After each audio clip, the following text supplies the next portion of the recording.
So this will not be like any usual highlights video. I'll be showing you 6 positions from the tournament that just ended last weekend, and I'll give you the chance to find the move played by the player. So let's start with this position. We'll go from easy to difficult. All right. White has just played knight g5. White is Sonic Believer, and here Arush plays what move? Sonic Believer was up by 2 points, but then he blundered this, and he blundered right into a checkmate. The move played by Arush was rook e1 checkmate. Let's go to the second position.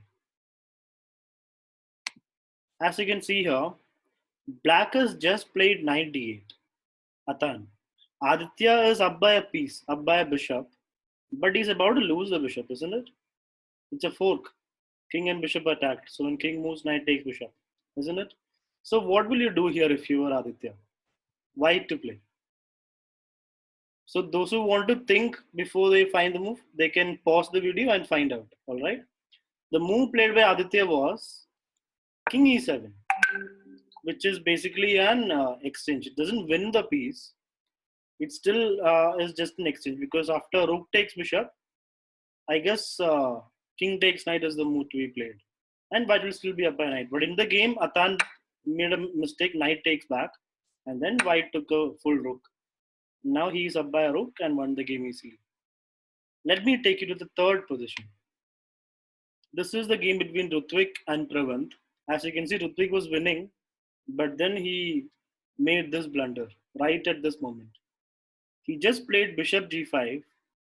Black had attacked the queen, but instead of moving the queen somewhere safe, Rutvik went for bishop g5, which turns out to be a big blunder. What will you do if you're black in this position? Again, you can pause if you want to think. I'm just telling you the move. If you found pawn f6, then you're done good, right? It's a winning move because now bishop will be hanging and queen will be hanging. So when queen moves, you will get the bishop. You may lose the pawn because after queen e3, you may lose a pawn. The move played by Pravan was not pawn f6. Pravan's move was even better. He played rook takes queen. Bishop takes queen, and now rook takes rook. And when pawn takes back, you get the piece for free without even giving a pawn. But here Rutvik again blundered bishop back, and now Pravant became up by a full rook. Now we come to the fourth position. This is a very interesting position, a very nice endgame. Gajanan has found cover behind his pawn. Gajanan is white. He has found cover behind his pawn against the black rook. So if black takes the pawn, what happened was king takes pawn forward, king up, pawn f6, king rook up, and stalemate. This is what happened. But in the position I am showing you, after pawn f6, this is where Harsh could have won the game. Checkmate bro, 1-1-1-1 could have won the game. Can you find what Harsh could have done? Harsh played king takes pawn, which is a blunder. Harsh should have played rook anywhere. Rook anywhere on d1 or d1, c1, b1, a1, anywhere. And then next move is checkmate. So Harsh missed it. He could have just played rook somewhere. And then when white makes a move, rook e1 checkmate. This was a big miss in the game. Now we come to the final round game between Vaishnavi and Siddharth. This is a very important game for the tournament standings. If Siddharth had won, he might have been first or second, probably second, because he had a very less butch compared to Vaishnavi. And in this position, he was playing really well. Vaishnavi has just played queen d3, attacking the knight. What would you do if you're black? Most of us would move the knight, right? Moves like knight b5, knight e2 would be a mistake because the knight is trapped or something. Knight b5 looks like the only good solution. There is queen c6 also, defending the knight with the queen. These are the moves that are normally there. But here, Siddharth finds the best move, which is knight f4. The knight just jumps onto the f4 square, and of course, queen cannot take because the knight e2 will get the queen, right? But unfortunately, after a few moves, Siddharth offered a draw, and Vaishnavi happily accepted it. So yeah, this could have been a win for Siddharth, but he did not feel like he could try. He was afraid of failure, I guess, because a loss would have put him in seventh or eighth position. A win would have put him definite second. Draw made it fourth. So this was a miss by Siddharth.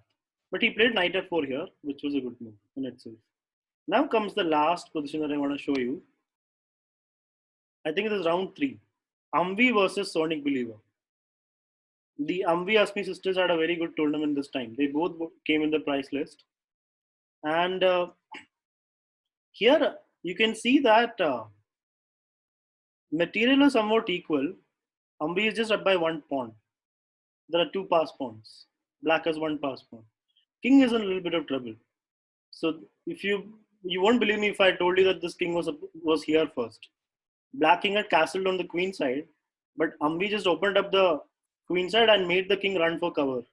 And now she finishes off the game in style. Can you find the next move played by Ambi? She played rook c8 check. If I give you this as a tactics exercise, you might find it. But in an actual game, to find this is quite brilliant. Because queen cannot take the rook. Queen f7 is checkmate. Right? So black had to block it with the knight. And now a simple move finishes off the game. Can you find the next move for white? White just plays bishop b5. And that's it. Black has no good way to stop the knight from being taken. That means black will lose a knight and then probably the queen also. What happened was bishop g6. I think Sonic Believer panicked here. And then rook takes knight and the queen's also gone. And that was not difficult for me to convert this. So if you scored 6 out of 6 in all the 6 positions, good for you. I mean, you've done well. And yeah, these were the main position that caught my attention in the 5th summer tournament.